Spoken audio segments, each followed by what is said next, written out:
Sure. Yeah. Well, I just wanted to say hello because I know you probably would never remember me, but I'm in my early 50s now. But I later on in the 70s went in my own band, but we never did do too well. But we played around for 5 or 6 years, but it was fun doing it. But I can relate to a lot of it. But just want to say hello and.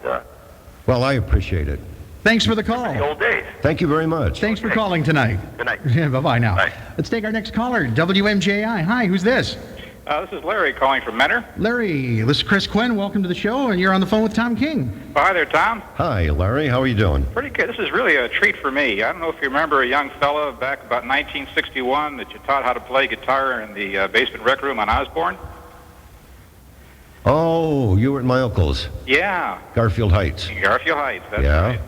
And George Stage, your cousin, was the drummer in a group we had. What kind of guitar do you have?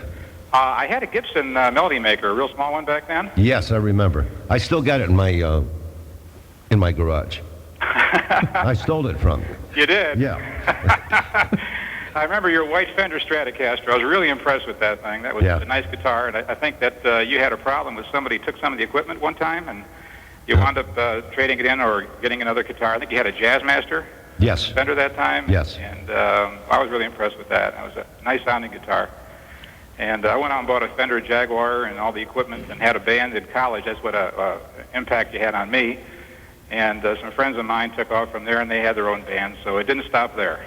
Well, see, what happens is, like the old song says, the old gang, is splitting up because the women come along and the guys say, well, geez, it's between this and the band and... Wedding bells are breaking up that old gang of mine. Yeah. Very true. Very true. So... Do you ever stay in contact? I remember Howie Blank was the... Howie was just here. Was he really? He was here at the unveiling of the new CDs we have out. Oh, that's wonderful. Last time I saw Howie, I think he was at Olson Electronics. Remember that used to be Yes. 24,000 Yes. Euclid? And we were talking just about the time that your record was making the top of the charts at that point in time. We, by the way, we have a picture on the front of Tom King and the Starfires, and Howie's on it. Oh, that's wonderful. So, and Walt Nims. Oh, yeah. Yeah. Uh-huh. And I remember we played as a fill-in band one time, if you recall, when you played at Chanel High School. Yes, yes. And that with was Brenda Lee. Pardon me? That was with Brenda Lee. I don't recall Brenda being there, but there was a vocalist by the name of Larry. Do you recall him at all? And he was really good. But we had an excellent time that night. Oh, it was fabulous. It really was. Yeah, we had, if I recall, 5 bands on stage at one time. That wasn't that night. I don't believe. That was Brenda Lee I'm talking about. Okay. That was at Chanel? Yes. Oh, okay. Chanel High School. Uh-huh. Anything else you'd like to ask Tom? Yeah, I want to know how his sister is doing. She was a very fine person. I remember Karen. Oh, yeah. She's now living in Florida. She's doing fine. Oh, that's great. That's super. I always wondered, I dated her a couple times before I went off to school, and I just wanted to make sure everything was okay.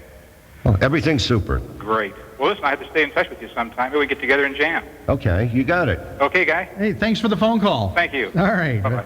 WMJI, you're on the phone with Tom King. Hello, Chris. Yes. This is Jim Troyan. Jim, welcome to the show. Thank you. Tom? Hello, Jim. Hello, Tom. Just a comment first.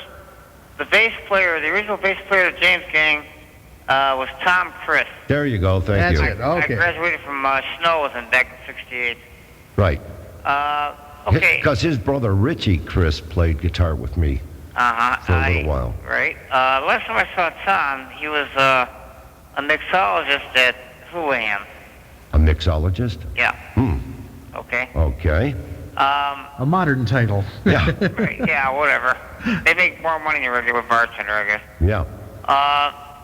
Well, I have a question for you. The song Grew in Love by the Outsiders. Yeah. If I remember, there was a little bit of controversy about that when it came out. What do you mean controversy? About the lyric content. Can you be more specific? Well, is Grew in Love dressed in white, crying on a wedding night? Yeah.